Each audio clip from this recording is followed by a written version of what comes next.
ଅନ୍ତୋଦୟ ଗୃହ ଯୋଜନାରେ ପୁଣି ଆସିଲା ବଡ଼ ଖବର।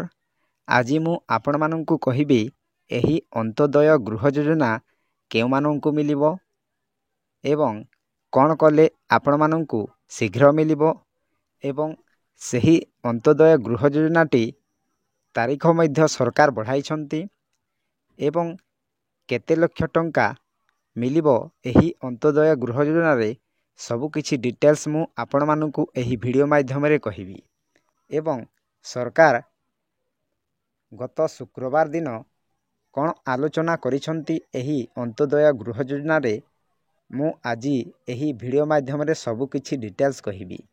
ତା ପୂର୍ବରୁ ଆପଣମାନଙ୍କୁ ଗୋଟିଏ ଅନୁରୋଧ, ଭିଡ଼ିଓକୁ ଗୋଟିଏ ଲାଇକ୍ କରନ୍ତୁ ଏବଂ ମୋ ଚ୍ୟାନେଲକୁ ପ୍ରଥମେ ଆସିଥିଲେ ଗୋଟିଏ ସବସ୍କ୍ରାଇବ୍ କରି ଅଲ୍ ନୋଟିଫିକେସନ୍ ଉପରେ କ୍ଲିକ୍ କରନ୍ତୁ। ଫଳରେ ଏହିପରି ହେଲ୍ପଫୁଲ୍ ନୂଆ ନୂଆ ଭିଡ଼ିଓ ଆପଣମାନଙ୍କ ଠାରେ ପ୍ରଥମେ ପହଞ୍ଚିବ।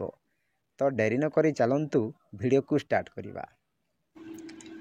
ଅନ୍ତୋଦୟ ଯୋଜନାରେ ସାମିଲ ହେବେ ଆଉ ଲକ୍ଷେ ହିତାଧିକାରୀ। ମେ ଶେଷ ଯାଏ ଚାଲିବ ଆବାସ ସର୍ଭେ। ଦେଖନ୍ତୁ ଆଜ୍ଞା, ଅନ୍ତୋଦୟ ଗୃହ ଯୋଜନାରେ ସାମିଲ ହେବେ ଆଉ ଲକ୍ଷେ ହିତାଧିକାରୀ। ମେ ଶେଷ ଯାଏ ଚାଲିବ ଆବାସ ସର୍ଭେ।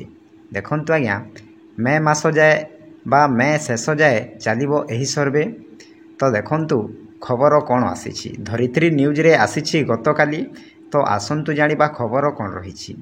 ଓଡ଼ିଶା ସରକାର ଆଗାମୀ ମାସରେ ଅନ୍ତୋଦୟ ଗୃହ ଯୋଜନା ଅଧୀନରେ ଆଉ 1 ଲକ୍ଷ ଘର ହିତାଧିକାରୀଙ୍କୁ ଯୋଗାଇ ଦେବାକୁ ପ୍ରସ୍ତୁତି କରିଛନ୍ତି ବୋଲି ଶୁକ୍ରବାର ପଞ୍ଚାୟତରାଜ ମନ୍ତ୍ରୀ ରବି ନାରାୟଣ ନାୟକ ସୂଚନା ଦେଇଛନ୍ତି।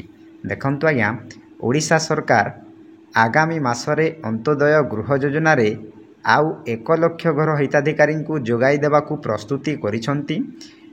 ଗତ ଶୁକ୍ରବାର ପଞ୍ଚାୟତରାଜ ମନ୍ତ୍ରୀ ରବି ନାରାୟଣ ନାୟକ ଏହି ସୂଚନା ଦେଇଛନ୍ତି।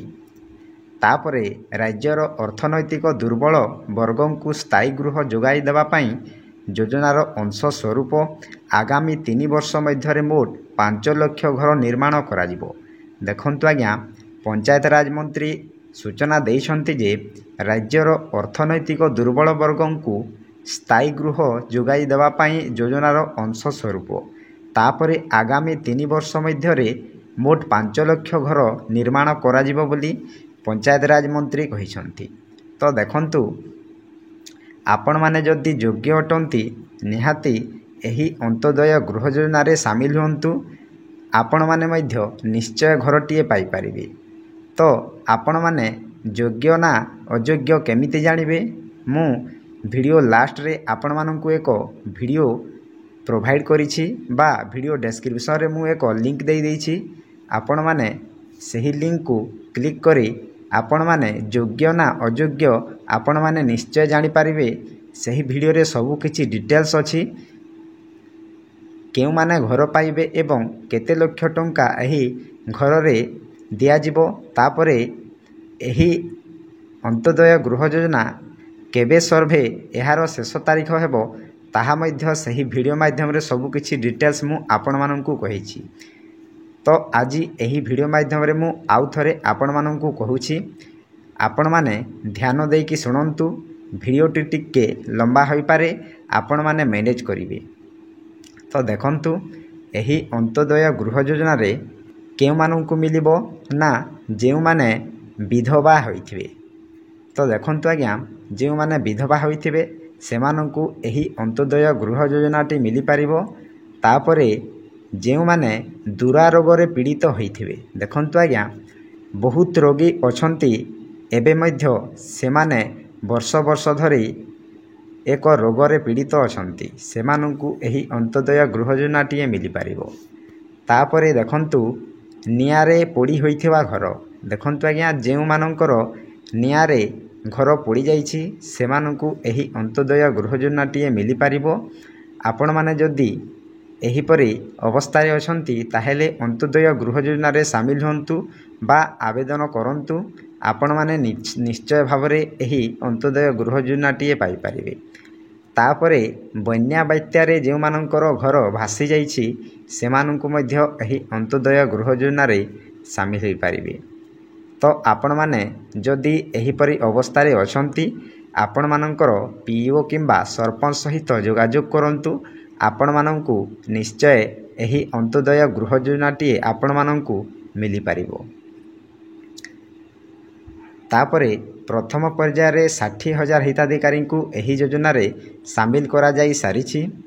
ମନ୍ତ୍ରୀ ଆହୁରି ସୂଚନା ଦେଇଛନ୍ତି ଯେ ଚାଲିଥିବା ଆବାସ ସର୍ଭେ ଗୃହ ସର୍ଭେ ମେ ଶେଷ ଯାଏ ପର୍ଯ୍ୟନ୍ତ ଜାରି ରହିବ। ଦେଖନ୍ତୁ ଆଜ୍ଞା, ମୁଁ ଆପଣମାନଙ୍କୁ କହିଥିଲି ଯେ ଏହି ଅନ୍ତୋଦୟ ଗୃହ ଯୋଜନା ସର୍ଭେ କେବେ ଶେଷ ତାରିଖ ହେବ ନା ମେ ଶେଷ ପର୍ଯ୍ୟନ୍ତ ଏହି ଅନ୍ତୋଦୟ ଗୃହ ଯୋଜନା ସର୍ଭେ ଚାଲିବ। ଆପଣମାନେ ଆରାମରେ ଏହି ଅନ୍ତୋଦୟ ଗୃହ ଯୋଜନାଟି ଆବେଦନ କରନ୍ତୁ। ନିଶ୍ଚୟ ଆପଣମାନଙ୍କୁ ଏହି ଅନ୍ତୋଦୟ ଗୃହ ଯୋଜନାଟିଏ ମିଳିପାରିବ। ତାପରେ ଏପର୍ଯ୍ୟନ୍ତ ସର୍ଭେରେ 29 ଲକ୍ଷ ହିତାଧିକାରୀଙ୍କୁ ଅନ୍ତର୍ଭୁକ୍ତ କରାଯାଇଛି।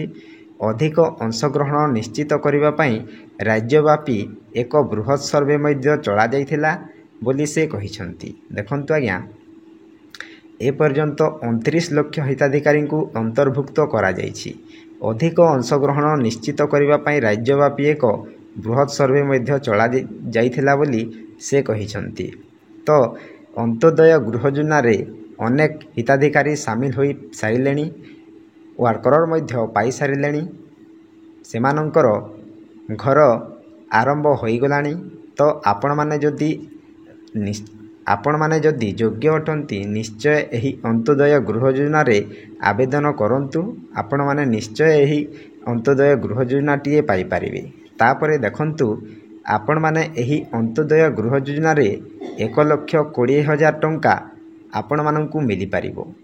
ତାପରେ ଯଦି ଆପଣମାନେ 1 ମାସ ଭିତରେ ଏହି ଅନ୍ତୋଦୟ ଗୃହ ଯୋଜନାଟିଏ ଆପଣମାନଙ୍କର ନିର୍ମାଣ ହୋଇଯାଇଛି ତାହେଲେ ଆପଣମାନଙ୍କୁ 20,000 ଟଙ୍କା ବୋନସ୍ ମିଳିବ।